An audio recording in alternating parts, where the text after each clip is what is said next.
வெப்சைட்டுக்கு நான் வந்து 0லேருந்து 50 டிஏ வித்தின் 8 மந்த்ஸில் கொண்டு வந்தேன் அப்படின்னு நான் உங்களுக்கு சொல்கிறேன். அதுக்கு நாங்கள் ஃபஸ்ட்டு என்ன பண்ணோம் அப்படின்னா, ப்ராப்பராக ஆன் பேஜ் பண்ணோம். ப்ராப்பரான கீவேர்ட் ஸ்டஃப் பண்ணி லைக் அதேமாரி ப்ராப்பரான ஆஃப் பேஜஸில் வந்து என்னென்ன பண்ணோம் அப்படிங்கிறத நான் உங்களுக்கு நெக்ஸ்ட்டு சொல்கிறேன். அதுக்கப்புறம் நாங்கள் என்ன பண்ணோம் அப்படின்னு பார்த்தீங்கன்னா, டெக்னிக்கல் எஸ்இஓ ப்ராப்பராக ஆப்டிமைஸ் பண்ணி mobile score and desktop score greater than 80 நாங்கள் கொண்டு வந்தோம். இதனால் கொஞ்சம் மூவ்மெண்ட் ஆச்சு. ஆனால் டிஏ இன்க்ரீஸ் பண்ணுறதுக்கு முக்கியமான வழி என்ன அப்படின்னு பார்த்தீங்கன்னா, பேக்லிங்க்ஸ் போடுறது தான். பேக்லிங்க்ஸ் போட்டால் தான் நான் வந்து அத்தாரிட்டி பில்ட் ஆகும்.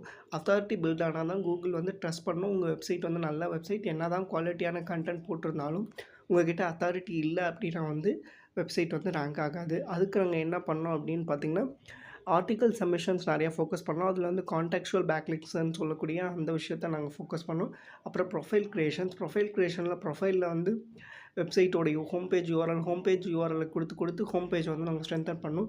தேர்ட் திங் வந்து சோஷியல் புக் மார்க்கிங் நாங்கள் ஒர்க் பண்ண சர்வீஸ் பேஜஸில் முக்கியமான சர்வீஸ் பேஜஸோட யூஆர்எல்ஸ்லாம் சோஷியல் புக் மார்க்கிங் சைட்ஸில் போட்டோம். அடுத்த விஷயம் என்ன பண்ணோம் பார்த்திங்கன்னா, பிஸ்னஸ் லிஸ்டிங் பயங்கரமாக எங்களுக்கு ஒர்க் அவுட் ஆச்சு. அதுக்கு நாங்கள் வந்து நிறைய பிஸ்னஸ் லிஸ்டிங் சைட்ஸில் நாங்கள் ஒர்க் பண்ணி நம்ம போட்டோம். இது வந்து நல்ல ஒரு இம்ப்ரூவ்மெண்ட் கொடுத்துச்சு. அதேமாரி சப்போர்ட்டிங் பிளாக்ஸான வெப்சைட்டில் சர்வீஸ் பேஜுக்கு சப்போர்ட் ஆகிற வெப்சைட் பிளாக்ஸ் நிறையா போட்டு 0லேருந்து 15 டிஏ வந்து வித்தின் 9 மந்த்ஸில் நாங்கள் கொண்டு வந்தோம். இதேமாரி உங்கள் வெப்சைட்டுக்கும் டிஏ இன்க்ரீஸ் பண்ணி நிறைய டிராஃபிக் இன்க்ரீஸ் பண்ணோம் அப்படின்னா எங்களை காண்டாக்ட் பண்ணுங்கள். கண்டிப்பாக உங்களுக்கு நாங்கள் பண்ணித்தரோம்.